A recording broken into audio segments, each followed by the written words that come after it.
ഇത്രയും നാള് തന്റെ ഭാര്യയായിട്ട് തന്റെ കൂടെ കഴിഞ്ഞ പെണ്ണായോട് ചലനശേഷി നഷ്ടപ്പെട്ട് ഇവളി ഗതി കെട്ട കിടപ്പ് കിടക്കുന്ന കണ്ടിട്ടും തനിക്ക് ഇവിടെ സെന്റിമെന്റ്സും തോന്നില്ലേ? മനുഷ്യനാണോ താൻ? ഇവൾക്കടുത്തിരുന്ന് ഒരിട്ട് വെള്ളം കൊടുത്താണോ ഞാൻ ചെയ്തത് തെറ്റ്? നിങ്ങളുടെ വീട്ടിൽ നിന്ന് അച്ഛനോളെ കൊണ്ടുവന്നിട്ട് എത്ര ദിവസമായി? ഇവിടെ വന്നിട്ട് ഇവരുടെ വിവരം അറിയാൻ സൗകര്യപ്പെട്ടില്ലെങ്കിൽ ഫോണിലേക്കൊന്ന് വിളിച്ചൂടെ? ഒരു വാക്ക് ചോദിച്ചൂടെ? അതുപോലും ചെയ്യാത്ത താൻ ഡോക്ടറാണോ? ഒരു മനുഷ്യനാണോ? ആദ്യം മറ്റുള്ളവരെ മനസ്സിലാക്കാൻ പഠിക്കേ. അബിക്ക് നിങ്ങളുടെ കെയറിങ് ഏറ്റവും കൂടുതൽ വേണ്ട സമയം ഇത്. നിങ്ങൾ കൊടുക്കുന്ന ആത്മവിശ്വാസമായിരിക്കണം ജീവിതത്തിലേക്ക് തിരിച്ചു വരാനുള്ള പ്രചോദനം. നീ ഇനി കൂടുതലൊന്നും പറയണ്ട. ഇവൾക്ക് ആത്മവിശ്വാസം കൊടുക്കാനും ജീവിതത്തിലേക്ക് തിരിച്ചു കൊണ്ടുവരാനൊക്കെ ഇവിടെ നീ ഉണ്ടല്ലോ. അതുകൊണ്ട് ഇനി അഭിരാമിക്ക് കാർത്തികിന്റെ ആവശ്യമൊന്നുമില്ല.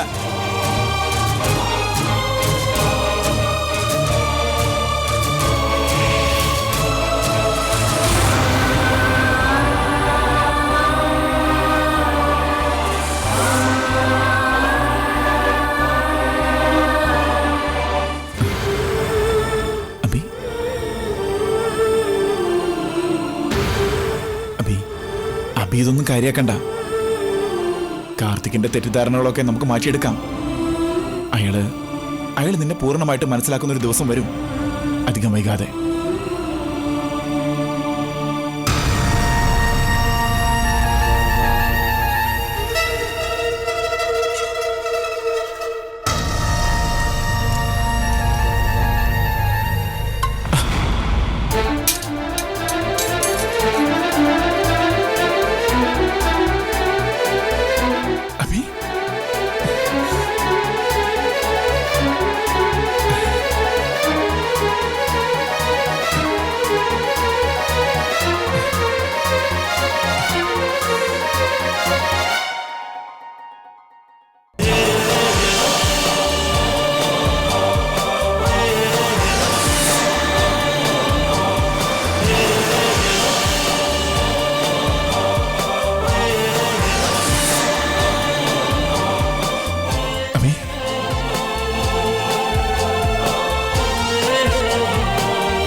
പരസ്പരം ചതിക്കുന്ന രണ്ട് സുഹൃത്തുക്കളായിരുന്നില്ല നമ്മൾ.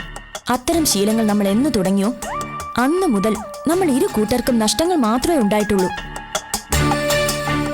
തുറന്നു പറയുന്നോണ്ട് കവിതയ്ക്കൊന്നും തോന്നരുത്. എനിക്ക് കവിതയിൽ ഇപ്പൊ വിശ്വാസമില്ല. കൂടെ നിന്ന് ഏത് നിമിഷവും കവിത എന്നെ ചതിക്കും. എന്റെ അനുഭവം അതായിരുന്നല്ലോ. അതിന് കാരണക്കാരൻ ആരാ? എന്റെ അനിയേട്ടൻ എങ്ങനെയാ മരിച്ചതെന്ന് ഇപ്പൊ എനിക്ക് വ്യക്തമായിട്ട് അറിയാം. അതറിഞ്ഞിട്ടും സോളമനോട് കൂടെ നിൽക്കാൻ പറ്റുമോ എന്ന് ഞാൻ ചോദിക്കുന്നത് എനിക്ക് ജയിച്ചേ പറ്റൂ എന്ന് നിർബന്ധമുള്ളതുകൊണ്ടാ. മരിച്ചുപോയ അനിയേട്ടനല്ല എന്റെ പ്രശ്നം. ജീവിച്ചിരിക്കുന്ന ബാലാമണിയും അവളോട് പ്രതികാരം ചെയ്യാൻ എനിക്ക് കിട്ടിയിരിക്കുന്ന അവസരവുമാണ്. അത് എനിക്ക് ഉപയോഗപ്പെടുത്തിയേ പറ്റൂ. എല്ലാ വൈരാഗ്യങ്ങളും മറന്ന് നമ്മൾ ഒരുമിച്ച് നിന്ന രക്ഷപ്പെടാനുള്ള ഒരു വഴി ഇപ്പൊ നമുക്ക് മുമ്പിലുണ്ട്. ബാലാമണിയുടെ കുഞ്ഞ്, അതാണ് നമുക്കുള്ള വഴി. അത് തന്നെയാണ് ലക്ഷ്യവും. എനിക്കൊന്നും മനസ്സിലായില്ല. മരിച്ചുപോയ ആ കുഞ്ഞെങ്ങനെ? മരിച്ചിട്ടില്ലാത്ത ബാലാമണിയുടെ കുഞ്ഞിനെ കുറിച്ചാ ഞാൻ ഈ പറയുന്നത്.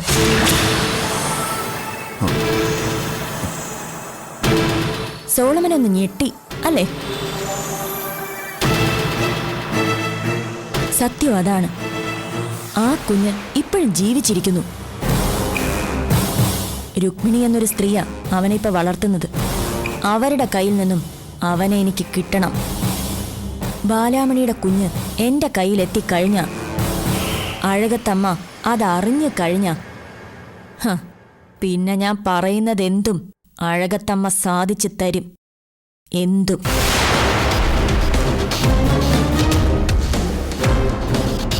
ഇതൊരു ട്വിസ്റ്റ് തന്നെയാ. ഒട്ടും പ്രതീക്ഷിക്കാത്ത ട്വിസ്റ്റ്. ഇനി ഒരു ട്വിസ്റ്റ് കൂടിയുണ്ട്.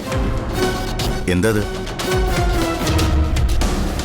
എല്ലാം കഴിയുമ്പോ നിന്റെ തല ഞാൻ എടുക്കും. അതാടാ രണ്ടാമത്തെ ട്വിസ്റ്റ്. ആ, കവിത എന്താന്ന് പറ.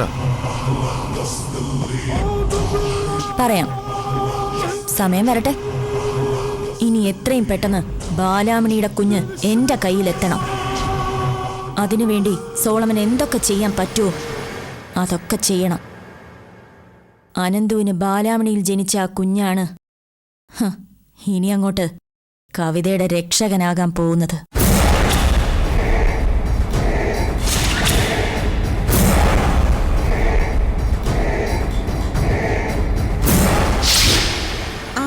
ആ ഡോക്യുമെന്റ്സ് ഞാൻ കൊറിയർ അയച്ചിട്ടുണ്ടല്ലോ. ഒരു 1 വീക്കിനുള്ളിൽ എനിക്കതിന്റെ റിപ്പോർട്ട് കിട്ടണം. എന്നാൽ മാത്രമേ എനിക്കത് ഫോർവേഡ് ചെയ്യാൻ പറ്റുള്ളൂ. അത് ബാലാമണിയല്ലേ? ബാലാമണിയല്ല, ബാലാമണി മാഡം. മാഡത്തിന് അറിയോ? പിന്നെ അറിയാതെ. അഭിരാമി ഡോക്ടറുടെ പേഷ്യന്റ് ആയിരുന്നില്ലേ? ഞാനും ആ ഹോസ്പിറ്റലിൽ തന്നെയായിരുന്നു. ഏതായാലും കണ്ട സ്ഥിതിക്ക് 2 വാക്ക് സംസാരിച്ചിട്ട് വരാം. ഇപ്പൊ തിരക്കുള്ള സമയമൊന്നും അല്ലല്ലോ അല്ലേ? കുഴപ്പമില്ല, പോയി കണ്ടിട്ട് വരൂ. അപ്പോഴേക്കും ഞാൻ ഈ പേപ്പേഴ്സ് ഒക്കെ റെഡിയാക്കി വെക്കാം. ശരി.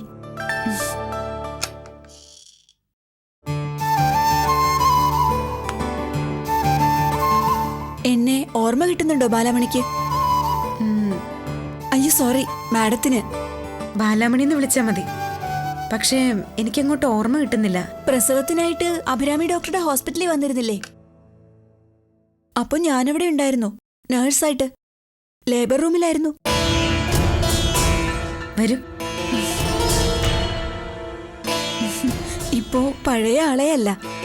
എന്റെ കാര്യമാണോ പറയുന്നത്? ആ, അന്ന് ഹോസ്പിറ്റലിൽ വരുമ്പോ പഞ്ചപാവായിരുന്ന ആളല്ലേ ഇപ്പോ ഇത്രയും വലിയൊരു ഓഫീസ് ഭരിക്കുന്നത്? ഇരിക്കും. ഒരു ചായ പറയട്ടെ? അയ്യോ വേണ്ട. അഭിരാമി ഡോക്ടറുടെ കാര്യം വലിയ കഷ്ടമായി പോയല്ലേ? നല്ലൊരു ഡോക്ടറായിരുന്നു. ഞങ്ങൾക്ക് അവരുടെയൊക്കെ കൂടെ വർക്ക് ചെയ്യാൻ വലിയ സന്തോഷമായിരുന്നു. വിധി അല്ലാതെ പിന്നെ എന്താ ഇതിനൊക്കെ പറയാ?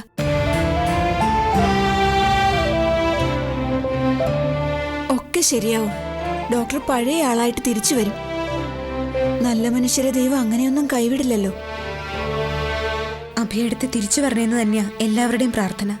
അതൊക്കെ അങ്ങ് നടക്കും. അല്ലെങ്കിൽ കണ്ടോ. എന്നാ ഞാൻ ഇറങ്ങട്ടെ. ആ, അല്ല മോനെങ്ങനെ ഇരിക്കുന്നു? വലിയ വികൃതിയായിരിക്കുമല്ലേ?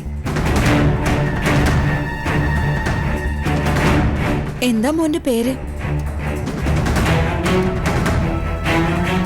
എനിക്കവനെ വിധിച്ചിട്ടില്ലായിരുന്നു. അയ്യോ, എന്തുപറ്റി?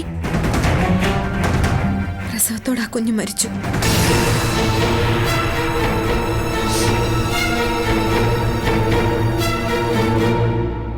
എന്നാ ഞാൻ ഇറങ്ങട്ടെ. ശരി.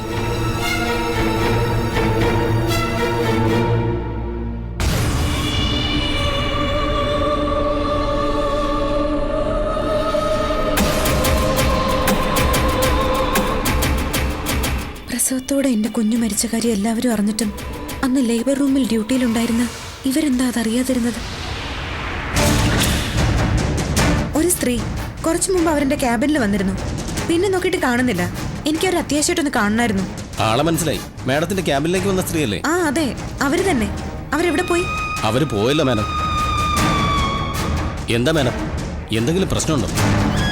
ഏയ്, ഒന്നുമില്ല.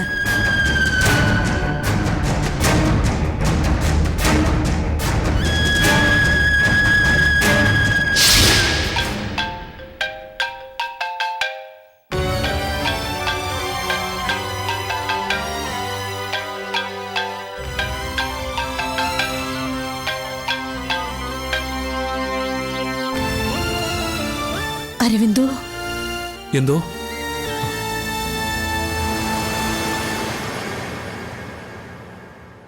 ഈ വീടും നിന്റെ അമ്മയെയും മറന്നിട്ടാണോടാ നീ ഇവിടുന്ന് ഇറങ്ങിപ്പോയത്? ഇപ്പൊ എവിടെയാ നീ താമസിക്കുന്നേ? ഒരു ഹോട്ടലില്.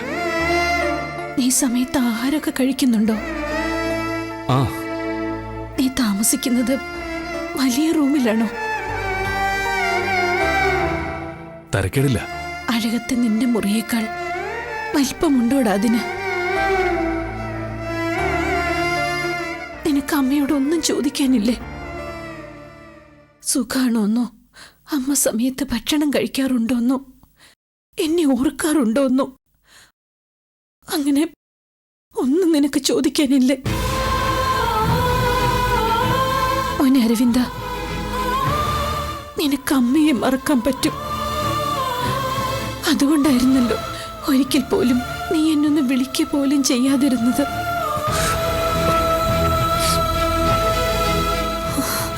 പക്ഷേ ഈ അമ്മയ്ക്കതിന് കഴിയില്ല. ഒരാളുടെ കാര്യമല്ല, നിങ്ങൾ 3 പേരുടെയും കാര്യം ഞാൻ പറയുന്നത്. അത് മനസ്സിലാക്കുന്ന കാലത്ത് അഴകത്തേക്ക് തിരിച്ചു വാ. നീ ഫോൺ വെച്ചോ. ഒരുപാട് ജോലി തിരക്ക് കാണുമല്ലോ നിനക്ക്. മോനൊന്നും ഓർത്ത് വിഷമിച്ച് നടക്കരുത്. സമയത്ത് ആഹാരമൊക്കെ കഴിക്കണം. രാത്രി ഒരുപാട് നേരം ജോലി ചെയ്തുകൊണ്ടിരിക്കാതെ നേരത്തെ കിടക്കണം. പിന്നെ കുളി കഴിയുമ്പോ മറക്കാതെ രാസ്നാദി തിരുമണം. അല്ലെങ്കിൽ പെട്ടെന്ന് നിനക്ക് ജലദോഷം പിടിക്കും. കൊച്ചിലെ മുതലേ നിനക്ക് അങ്ങനെയാ. അല്ല, അത് നീ കൊണ്ടുപോയിട്ടുണ്ടോ? ഇല്ലെങ്കിൽ മറക്കാതെ ഇന്ന് തന്നെ മേടിപ്പിക്കണം.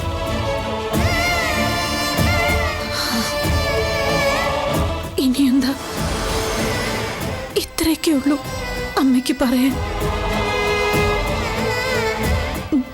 നീ കട്ട് ചെയ്തു.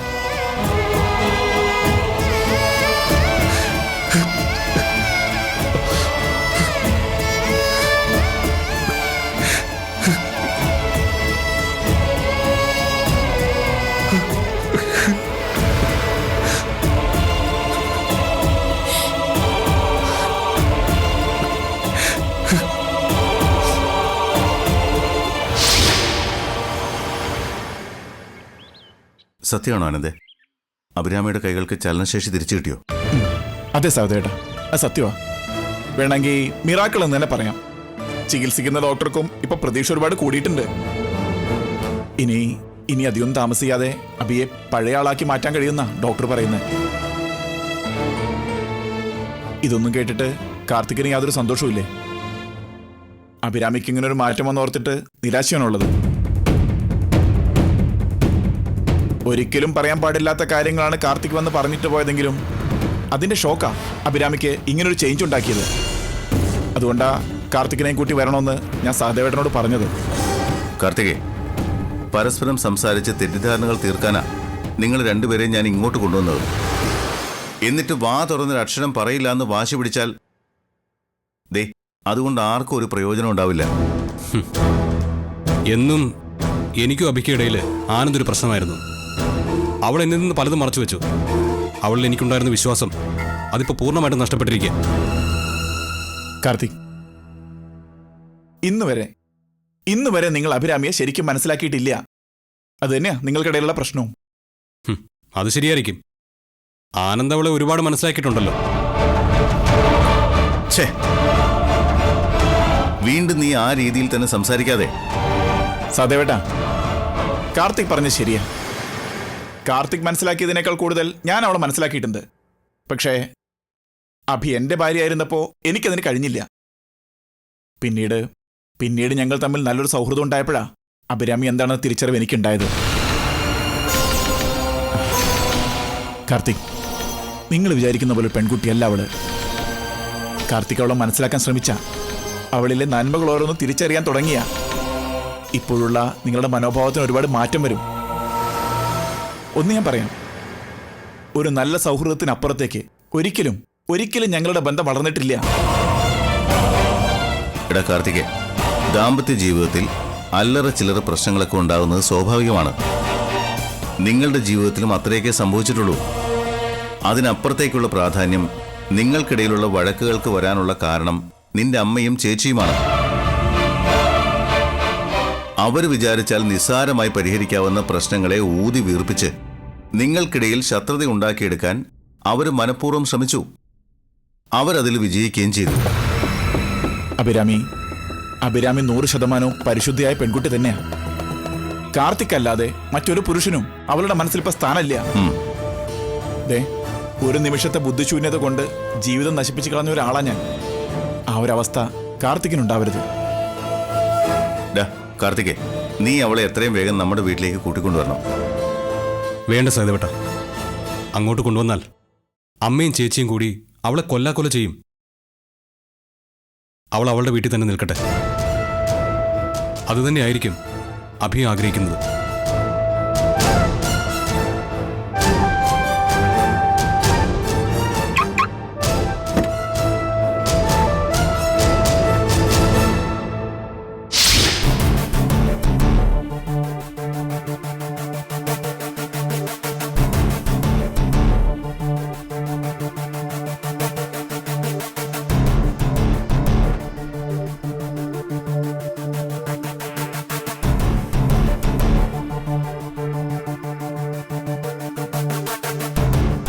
മോളെ,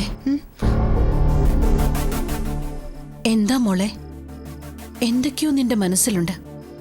നിന്റെ കണ്ണ് നോക്കിയാൽ അമ്മയ്ക്കത് മനസ്സിലാവും. എന്താ നിന്റെ പ്രശ്നം? എന്താണെങ്കിൽ അമ്മയോട് പറ. ബാലാമണി, അഭിയെടുത്തി എന്റെ സ്വന്തം എടുത്തിയമ്മയല്ലേ. അപ്പൊ പിന്നെ ആ എടുത്തിയമ്മയ്ക്ക് എന്നെ ചതിക്കാൻ കഴിയുമോ അമ്മേ?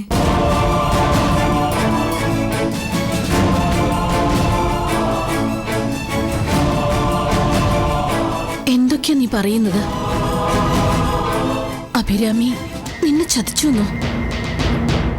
അങ്ങനെ ചിന്തിക്കുന്നത് തന്നെ മഹാപാപ മോളെ. എനിക്ക് തോന്നിയ ഈ സംശയം ഒരു വെറും സംശയം അല്ലമ്മേ. അതിന് വ്യക്തമായ കാരണവുമുണ്ട്. എന്ത് കാരണം?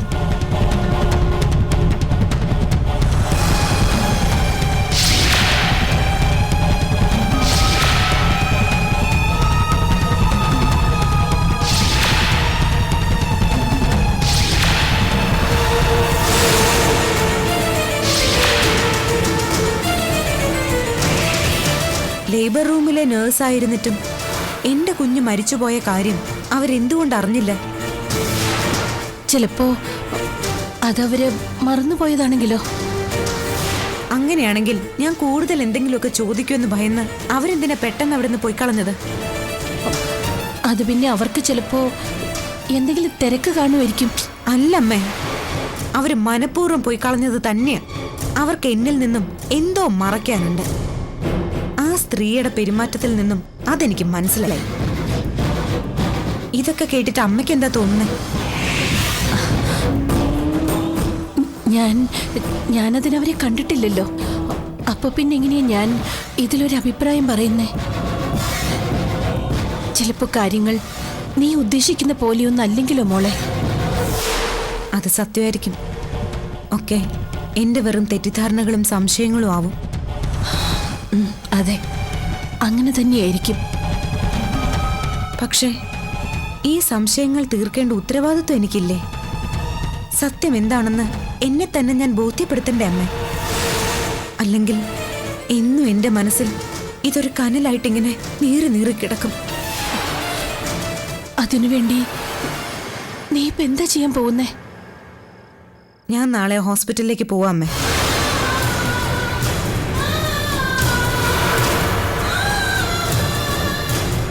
അഭിയെടുത്ത് എന്നെ ചതിച്ചതാണെങ്കിൽ, എന്നെ പറഞ്ഞു വിശ്വസിപ്പിച്ചിരുന്നതൊക്കെ പച്ചക്കള്ളങ്ങളായിരുന്നുവെങ്കിൽ സത്യം എന്തായിരുന്നു എന്ന് നാളെ ഞാൻ അറിയും.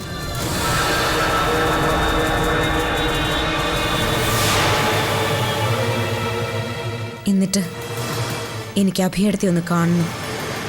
എല്ലാത്തിൻ്റെയും പിന്നിൽ കളിച്ചത് ആരാണെന്ന് തളർന്നു കിടക്കുന്ന അവരെ കൊണ്ട് തന്നെ ഞാൻ പറയിക്കും.